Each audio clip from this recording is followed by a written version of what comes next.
Dirut BPJS Kesehatan menyebut, tingginya angka utilitas atau klaim peserta memicu tekor keuangan BPJS Kesehatan. Per 30 September 2024, realisasi beban jaminan atau klaim kesehatan mencapai 131,78 triliun rupiah. Sementara pendapatan di waktu yang sama hanya 122,57 triliun rupiah. Meski begitu, anggota Komisi 9 DPR RI, Irma Suryani, menilai kenaikan iuran BPJS Kesehatan bukanlah solusi satu-satunya.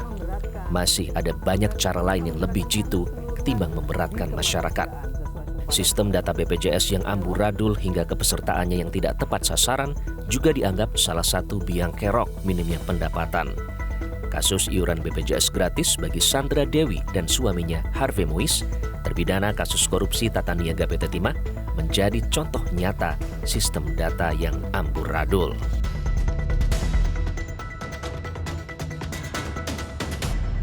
Nah, harusnya ada ketegasan sikap dari pemerintah. Setiap warga negara yang berpenghasilan di atas 25 juta, ya bilang aja, mereka nggak boleh kelas 2, kelas 3, mereka harus kelas 1. Gitu. Jangan kemudian disamakan semua kelas itu tarifnya, nggak mampu lah masyarakat kaya dengan masyarakat miskin disamain. Dengan adanya kenaikan misalnya begitu. Sekarang aja udah banyak yang keberatan, masyarakat mandirinya kan gitu. Nah, nggak boleh juga seperti itu gitu loh. Jadi bikin satu regulasi yang membuat masyarakat itu merasa adil, ada keadilan. Yang 25 juta ke atas gajinya ya suruh kelas 1 lah. Ya, yang di bawah itu boleh kelas 2, kelas 3. Gitu. Nah, sementara hari ini faktanya dari data yang disampaikan Kementerian Kesehatan ke kita, itu yang menggunakan terbesar biaya BPJS itu justru orang-orang kaya. Yang punya penyakit kanker jantung, hipertensi, itu banyak orang-orang kaya justru. Itu yang justru banyak menghabiskan dana BPJS. Dugaan mismanajemen tata kelola dana jaminan kesehatan nasional bukannya tidak mungkin terjadi. Sebab faktanya, BPJS Kesehatan langganan tekor sejak tahun 2014. Hingga 1 dekade sistem jaminan kesehatan nasional berjalan masih terus terseok-seok. Negara bolak-balik tekor untuk mensubsidi dan menyuntik dana talangan. Di 16 provinsi, dan kemudian juga dari Asosiasi Rumah Sakit juga mengirimkan kita data cukup lengkap, Mas Pungki ya. Jadi kita tahu provinsi mana dengan jumlah rumah sakit dan nominal klaim yang masih pending ya. Mudah-mudahan benar pending aja Mas, artinya tertunda. Lalu bukan kemudian dibatalkan atau batal gitu. Itu harapan kita ya. Nah, atas berbagai, kalau ombudsman sederhana Mas. Jangan kemudian karena ada dispute antara BPJS Kesehatan dan rumah sakit, lalu kemudian layanan publik terbengkelai. Karena itu yang kita lihat sekarang ini. Rumah sakit yang berbulan-bulan klaimnya itu belum terbayarkan, lalu kemudian dia ke belakangnya itu Mas, dia menunda atau mengurangi penerimaan atau layanan kepada pasien-pasien baru. Ini yang nggak boleh terjadi. Terancam keselamatan rakyat jadinya. Nah, sebenarnya ombudsman mau perhatikan itunya. Jangan sampai kemudian karena soal hubungan kalian antara rumah sakit dan BPJS yang masih belum juga beres ini kemudian dampaknya itu pada layanan. Banyak pertanyaan dari masyarakat yang muncul di lapangan seputar permasalahan dari BPJS. Kita akan mengkonfirmasi langsung pada Direktur Utama BPJS, Profesor Ali Gufron Mukti.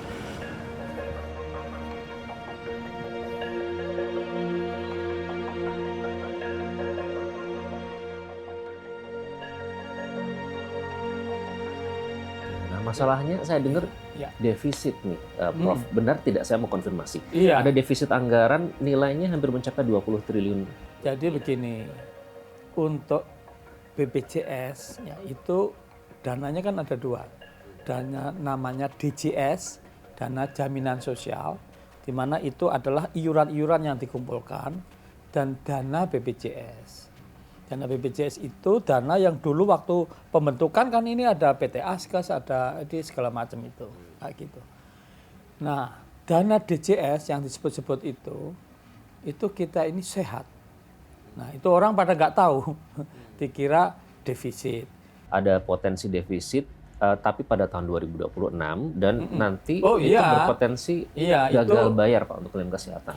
bisa terjadi kalau ini semua kan kalau Ya, ada kemarin ada katakanlah ya macam-macam ya. Tapi intinya sekarang ini BPJS ya menurut peraturan pemerintah nomor 84 ya yang ngatur itu tahun 2015 pasal 37 saya ulangi lagi sehat bugar.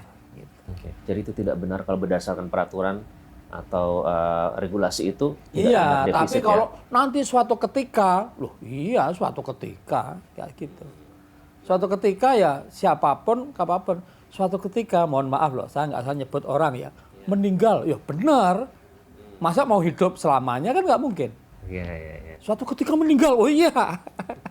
Pak, Gitu. ya Prof, tapi kalau berarti menggunakan ukuran yang tadi itu ya, dengan regulasi yang sudah ada, Ya. defisit itu bisa terjadi, kenapa sih Prof? Loh bisa terjadi kalau hitungan aktuaria antara income atau penerimaan atau pemasukan dan pengeluaran untuk membayari katakanlah rumah sakit, klinik itu lebih banyak untuk pengeluaran. Gitu.